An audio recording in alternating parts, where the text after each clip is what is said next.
All right, my focus today will be on what we can still learn from Smith today about policy, not about morality. I think there's a lot we can still learn from Smith about morality. I've written an entire book on the continuing value of his conception of sympathy, for instance, and I think his impartial spectator and conceptions of the virtues are also worth mining.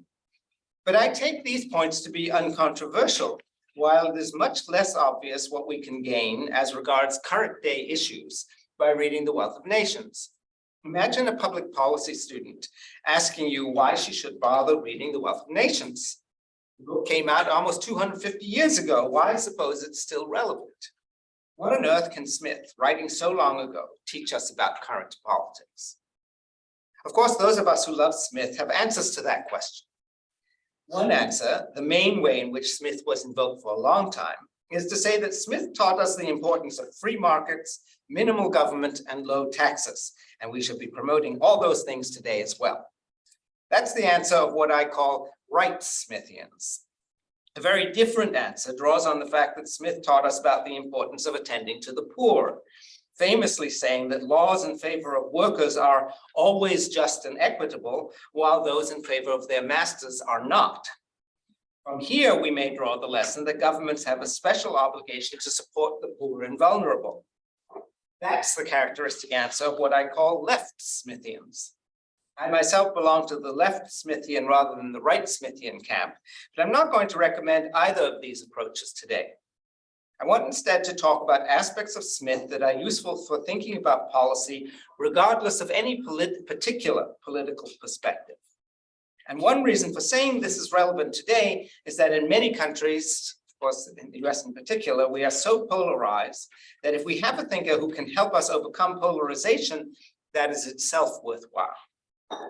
Which is not to say that I've abandoned my left Smithianism. I still hold left Smithian views on most policy issues. But what I want to bring out today instead are 6 things that I think people of both left and right-wing views can take away from Smith. Lessons from Smith about a general orientation we might have towards policy. In brief, these consist in the importance of, and this is the first item on your handout, the 6 items at the top there. Empathy, what Smith called sympathy. History, pragmatism, impartiality, persuasion, and a stoic acceptance of our limitations. The rest of this talk will spell out these items. To begin with, and to get at the role for empathy in public policy, consider a question that came up in the United States towards the end of the COVID pandemic, whether the $600 per week that the government was providing in supplemental unemployment insurance was depressing employment or not. When COVID started, any Smithian, right or left, might have endorsed this policy on the grounds that we were in an emergency. Smith himself, who opposed caps on food prices, nevertheless says that in the case of a famine, it may be necessary to fix the price of bread. You could easily have used that as a basis for endorsing supplemental unemployment insurance at the beginning of the COVID crisis. But after a while, a right Smithian might well say, okay, the emergency is over, so we should get rid of this policy. And that's at the heart of the debate we actually had over the policy. Is a governmental supplement to unemployment insurance something that we should avoid as much as possible? A right Smithian, with support from many economists, will say, obviously, yes, since we know that such a policy shifts the utility calculation in looking for a job, imposing a cost on finding one. Indeed, that will seem to many so obvious that we don't need to do any empirical work to support it. Meanwhile, the left Smithian might say, obviously no, since this is legislation in favor of the poor and government should always do what they can to help poor people. I want to get away from both of these responses. I want rather to say that in order to answer the question of whether the $600 was helpful or hurtful, we need not simply to look at utility curves, nor simply to take an ideological stance in favor of the poor. We need instead to enter empathetically into the situation of those affected by the policy, which may lead you to think that I'm recommending a process that supports the left Smithian view, but as you'll see shortly, I don't mean exactly that. What I do want to stress is that Smith considered empathy for the poor to be difficult. This is now going to be from the first quotation on the handout. The poor man goes out and comes in unheeded, he says, and when in the midst of the crowd is in the same obscurity as if shut up in his own hovel. Not only is poverty directly harmful, but one of its harms is the lack of attention it brings to those who suffer it. In general, we don't even try to empathize with the poor. We ignore them. We try not to see them. We prefer to empathize with joy rather than pain, Smith says, rightly, I think, so we turn away from the situation of the poor. But Smith adds throughout The Wealth of Nations that in order to come up with decent and just policies regarding the poor, we must think ourselves into their situation. An example of how he himself does this when he's arguing against those who think that workers take off Saint Monday out of laziness. Apparently this happened pretty often. And this is the second quotation, 1B on the handout. Excessive application during 4 days of the week is frequently the cause of the idleness of the other 3, so much and so loudly complained of. Great labor, continued for several days together, is in most men naturally followed by a great desire of relaxation, which, if not restrained by force or by some strong necessity, is almost irresistible. If masters would always listen to the dictates of reason and humanity, they have frequent occasion rather to moderate than to animate the application of many of their workmen. The workers are not lazy, Smith tells his readers. In fact, they're working too hard. And he gives us the task of thinking ourselves into the situation of someone who works excessively for 4 days in a row. Simply by describing this situation, he helps us place ourselves in it. Great labor continued for several days together is in most men naturally followed by a great desire for relaxation, he says. In most men, which is to say, in you too, dear reader of The Wealth of Nations, which, if not restrained by force or some great necessity, is almost irresistible. So one clear piece of advice we can get from Smith is that if you want to think about supplemental unemployment insurance, you should think through what it would be like to be in the situation of someone who needed it, who was unemployed during COVID. And of course, what you may think as a result is, if I had to take care of children in this crisis, or elderly parents, or if I couldn't afford to be laid up with even a relatively mild case of COVID, that might be why I didn't look for a job, rather than because I was getting supplemental insurance. Or perhaps, if I had spent years in exhausting and humiliating job, flipping burgers, for instance, just so that I could barely feed my family, I might well think, now that I've got this supplemental insurance, I can look for or train for a better job. So empathy could incline you to support the policy because you see that if you were in the condition of the poor, you would have very good reasons for holding on before you re-entered the job market. But the right Smithian has a case to make here as well. He might say, when I project myself into the situation of someone who received $600 a week for a year or more, I think I might lose the energy to look for a job. I might fall out of the habit of working and be afraid of a job search. So thinking yourself into the situation of the poor, and remember that's what empathy is for Smith, it's not feeling pity or compassion, could lead you in either a left-wing or a right-wing direction. Which is to say that empathy doesn't settle the question of what to do, but it does point to the kind of research that needs to be done. Instead of simply relying on a cost-benefit curve or a left-wing ideology according to which workers always deserve aid, you learn from empathy that you need to find out from poor people themselves exactly what is leading them not to seek work.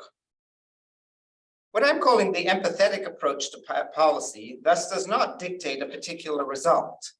Even in a case like this one, in which you might think that it leads you to feel compassion for the poor, I don't think that's what we learn from Smith. Smith may well hope that that will happen, and he certainly worries that we're generally not compassionate enough toward the poor. But his main point about the use of empathy is that it leads us to think about policy differently.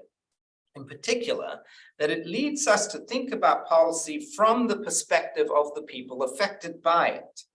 And that's something often forgotten, especially by those of us who study or make policy, since we think we're smarter than ordinary people.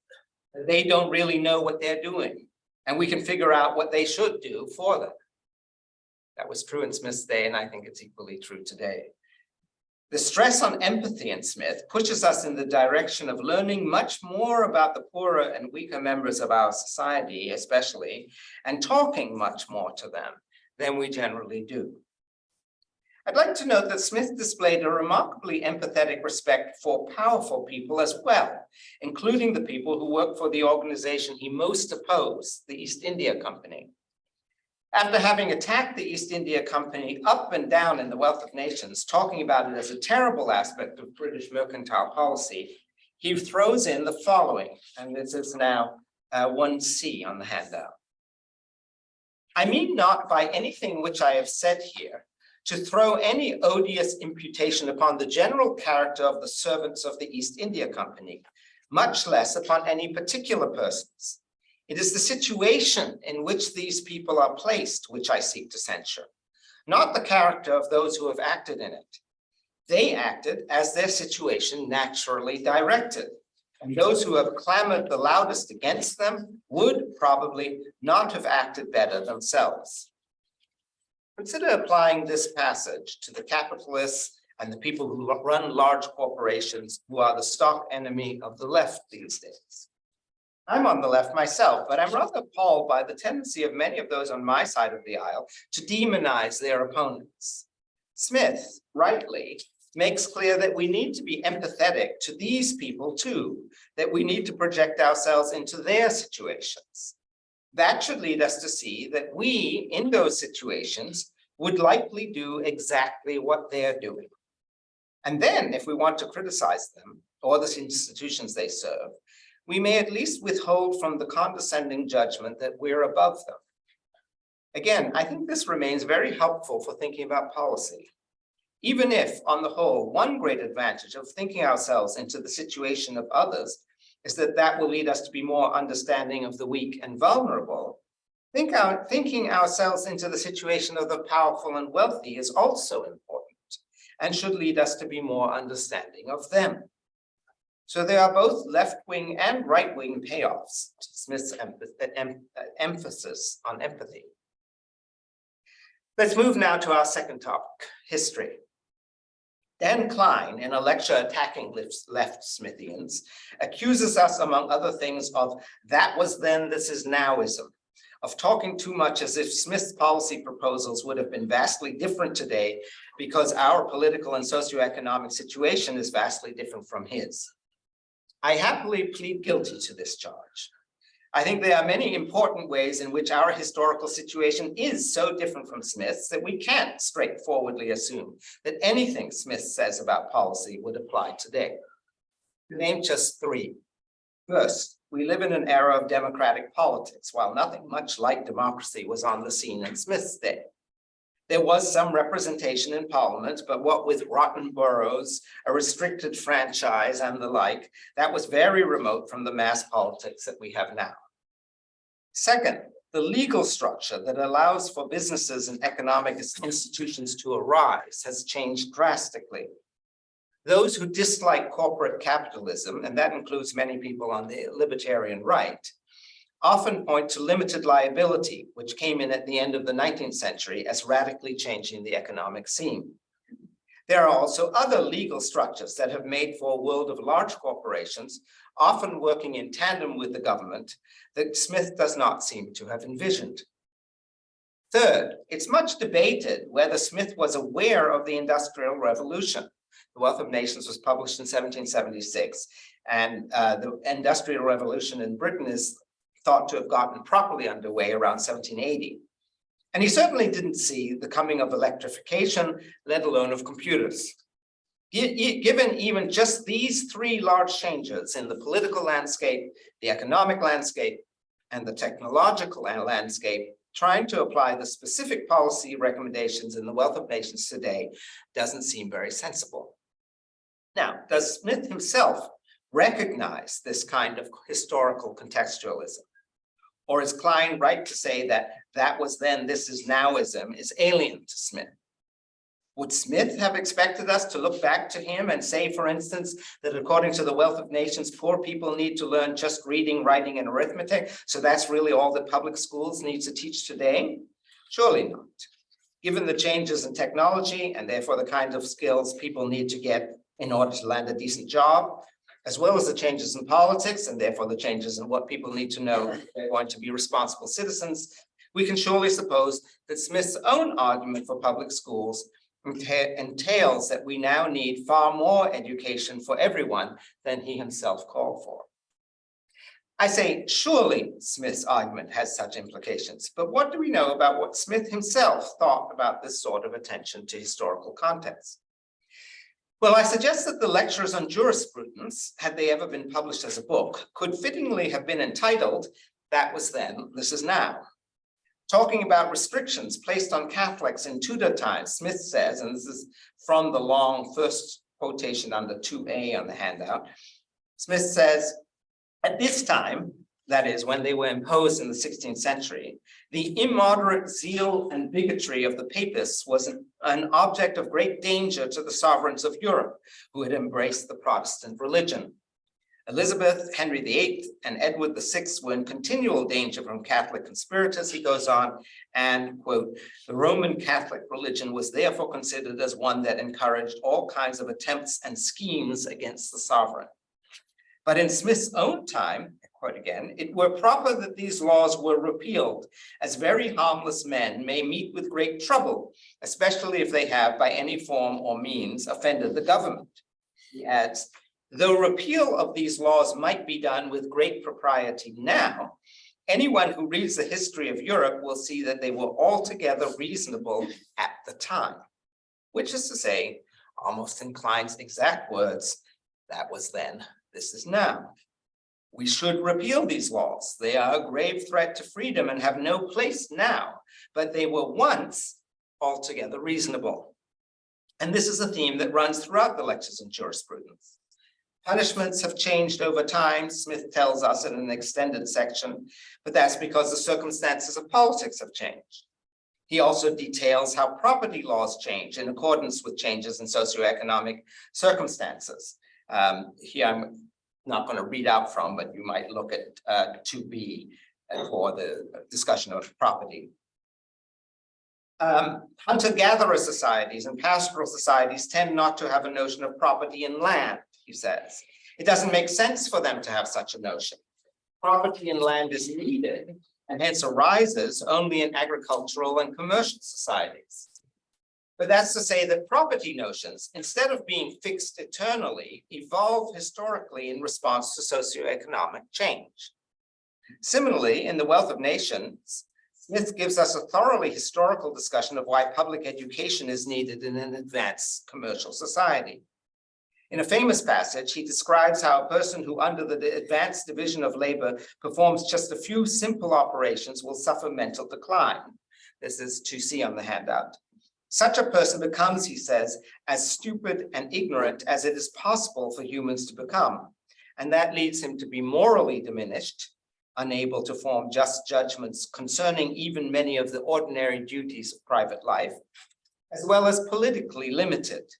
Of the great and extensive interests of his country, Smith says he is altogether incapable of judging. By contrast, in a barbarous society where people have a wider range of occupations, their understanding is not so limited, and that makes them more capable morally and politically. Note that Smith is very alive to the political function of education here. So in a more democratic society, Smith would presumably find it yet more important that people be able to make just judgments about policy. What kind of education is needed in a given society, according to Smith himself, is clearly relative to its socioeconomic and political circumstances. And in that sense, one of the main things we learn from Smith is precisely the importance of historical contextualism. We are not supposed to simply look at what worked in the past and say, that was fine, let's do the same thing now. Nor are we to formulate rights that hold outside of time. We need instead to work out how rights should be formulated and instantiated in the particular socioeconomic and political circumstances of our historical setting. That can take a lot of work, but the importance of this kind of historical work is precisely one of Smith's main teachings. Third item, pragmatism. Smith is extremely pragmatic in his political recommendations. Consider his treatment of religion. Smith tells us at the beginning of his chapter on religion that ideally government should have nothing to do with religion. You can see that in the 3A on the handout. And he gives us an extended account of the advantages that complete disestablishment of religion would have. But then he goes through the kinds of establishment that different countries have put in place, and towards the end of the chapter remarks that the, quote, very poorly endowed Church of Scotland has all the good effects, both civil and religious, which an established church can be supposed to produce. That's 3B. Is it 3B? Sorry. Yes, 3B on the handout. Anthony Waterman reads this as a ringing tribute to the Church of Scotland. I don't think it's a ringing tribute, but it's an acceptance, at least, of the Church of Scotland. This isn't bad, Smith is telling us. It's okay. I've told you we shouldn't have any established religion, but if you're going to have an established religion, aim for a poorly endowed church. Another example, in a much read chapter of The Wealth of Nations, the one that contains the line about the invisible hand, Smith tells us that Britain's navigation acts are okay because defense is of much more importance than opulence. Many people pull this line out of context to justify restrictions on trade. What they ignore or don't realize is that a bit later in book 4, in the chapter on colonies, Smith eviscerates the navigation acts. He thinks they're terrible economic policy. Nevertheless, he can accept some form of them when they're necessary for defense. As regards free trade itself, it's striking that the man who so vigorously defended free trade, who opposed virtually all tariffs, eventually became a customs officer. That has always been surprising to me, but he rather liked the work. He learned something about smuggling from it and was in any case quite willing to enforce the laws as they existed, even if he opposed them. Moreover, setting aside this biographical tidbit, just before the end of The Wealth of Nations, Smith tells us, and this is 3C, that, quote, to expect that the freedom of trade should ever be entirely restored in Great Britain is as absurd as to expect that an Oceania or utopia should ever be established in it. So Smith doesn't think that his views on free trade will ever be fully accepted. And he doesn't insist on a full implementation of them. That would be a utopian hope. And Smith is adamantly opposed to utopianism. There's nothing like a model constitution in Smith's writing, no equivalent in his work to Hume's idea of a perfect commonwealth. In all these cases and many others, we see Smith holding up his preferred solution to a problem, but then proposing a compromise far short of that solution as a practical goal. Compromise is never a bad word for him. Rather, it seems to lie at the heart of his politics. Smith also, even when putting forward his preferred proposals, aims mostly for relatively small reforms rather than a complete overhaul of the system around him. In one wonderful passage of Theory of Moral Sentiments, Smith talks about how a truly humane reformer always needs to respect, quote, the established powers and privileges of the great orders and societies into which the state is divided. Indeed, even if the reformer considers some of these powers and privileges to be in some measure abusive, he should content himself with moderating what he often cannot annihilate without great violence. These lines fit well with the idea that politics is a pragmatic business. Smith thinks that reform can be a good thing, but he's a reformer who understands that you have to work slowly and get buy-in, as we say today, for your reforms from the people you're trying to work with. This focus on small, slow reforms and this openness to compromise is a hallmark of Smith's politics, and it fits with a general view on which politics can do relatively little to help us realize our overall goals in life. Politics is not, for Smith, the arena of supreme human realization that Aristotle or Ferguson or Rousseau saw in it. For Smith, we achieve our ethical ideals primarily in small social interactions, rather than on the political scale. And the most important job of politics is to maintain peace in society. But if we're going to maintain social peace, we'll have to seek compromise among people with quite different views of the overall good life and of what the state can do to help us achieve that. His pragmatism also goes well with his emphasis on persuasion. Whatever it is that you want to propose, you need to persuade people of it, and you can't do that unless you start from where they are. You have to work out from premises that you share with others. You can't expect to overhaul their entire conception, either of the good life or of politics. And that alone means you need to be open to compromise. Compromise isn't a second best goal for Smith, something to settle for if you can't get everything you want. It's the supreme goal, the thing we should most be aiming for. The fourth thing we can learn from Smith is the importance of impartiality. Smith places the impartial spectator at the heart of his moral theory, and he invokes that figure powerfully when he addresses the problem of faction. And now comes the very long, only quote under 4. In a nation distracted by faction, there are no doubt always a few, though commonly but a very few, who preserve their judgment untainted by the general contagion. They seldom amount to more than here and there a solitary individual without any influence, excluded by his own candor from the confidence of either party. All such people are held in contempt and derision, frequently in detestation by the furious zealots of both parties. I put the whole thing here because it seems so telling today. Let's go on. A true party man hates and despises candor, and in reality, there is no vice which could so effectually disqualify him for the trade of a party man as that single virtue. The real, revered, and impartial spectator, therefore, is upon no occasion at a greater distance than amidst the violence and rage of contending parties. To them, it may be said that such a spectator scarce exists anywhere in the universe. Even to the great judge of the universe, they impute all their own prejudices and often view that divine being as animated by all their own vindictive and implacable passions. Of all the corruptors of moral sentiments, therefore, faction and fanaticism have always been by far the greatest. There are very few impartial people in times of faction, says Smith. Very few who can preserve their judgment untainted by the general factious contagion. On the contrary, advocates for the contending parties falsely see themselves as impartial, attributing their biases to the impartial spectator itself. Even to the great judge of the universe, they impute all their own prejudices and often view that divine being as animated by all their own vindictive and implacable passions. People passionately engaged in factional politics see God as favoring the king or opposing the king. They see God as a conservative who hates labor rights, or a laborite who hates conservatives. God is an Israeli, God is a Palestinian, God is a Protestant, God is a Catholic. Let's also try this one on for size. God is a free marketeer, God is a social democrat. There's a kind of intellectual faction that we need to be wary of.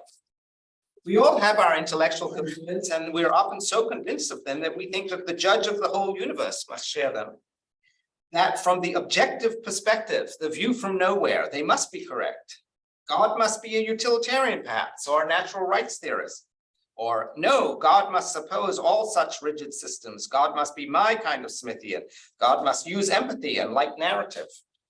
But of course, none of us should attribute our intellectual predilections any more than our personal alliances to the ruler of the universe. Smith's warning against faction can reasonably include trying to lessen our commitment even to our intellectual ideologies. Obviously, that doesn't mean giving them up, but it does mean recognizing that they too are partial in many ways, and that the impartial spectator requires us to recognize that we could be mistaken or biased in holding them. We could lack relevant information in coming to our intellectual views, or the kind of dispassion from which we can see our own biases. So I think the call for impartiality here goes beyond don't just side with one party, one religion, one race, one political view. It also includes don't just side with one theoretical view, one system about how to craft policy. Try to recognize the ways in which your own favored system might be wrong, especially if you meet people who hold different views. Try to recognize that there might be something you can learn from them. The kind of impartiality Smith calls on us to seek is, I believe, a pretty all-encompassing one, and one relevant to how we should think about policy as much as anything, because it requires us to get beyond our theoretical biases as well as our personal and party biases. Of course, these things are bound together.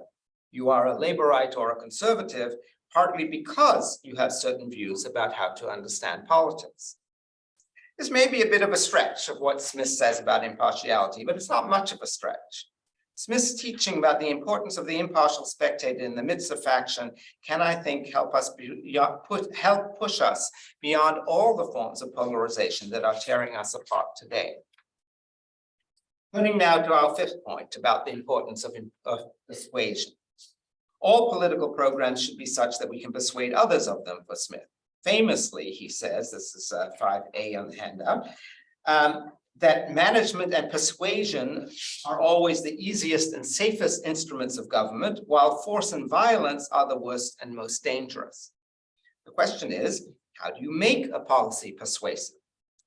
I suggest that we can learn three things from Smith on this subject. First, if you want to persuade somebody of your views, you need to do what Smith urges us to do in order to achieve an emotional equilibrium with another. You need to, this is going to be from the 5B, you need to lower your passion to that pitch in which the spectators are capable of going along with you. That is how you can arouse their empathy for you or for the group for whom you're advocating. I think Smith himself manages this extremely well in The Wealth of Nations. Indeed, that's part of why it's not an openly moral book. Smith doesn't explicitly bring his moral passion on behalf of the poor into the book, for instance, or he brings it in only in a low-key way. Instead of expressing rage, he moderates his resentment, moderates his call even for justice. When advocating for the poor, he achieves that by understating his case. Recall the punchline from passage 1B on your handout on the supposed laziness of workers. If masters would always listen to the dictates of reason and humanity, they have frequent occasion rather to moderate than to animate the application of many of their workmen. There's a sting in the bit about listening to the dictates of reason and humanity, but the line as a whole is dryly caustic rather than shrill. Moreover, what Smith mostly does in the passage is bring his readers into the details of the situation of the poor worker. He doesn't hit them over the head with the takeaway message from this description. He just presents the details coolly of the excessive application that these workers have to endure for 4 days of the week. And the same is true when he describes the condition that the poor get into in the advanced division of labor if they have a small, repetitive job. He describes why that might lead their understanding to be badly dulled and why that might be devastating to their moral faculties, but he doesn't express any outrage about this condition.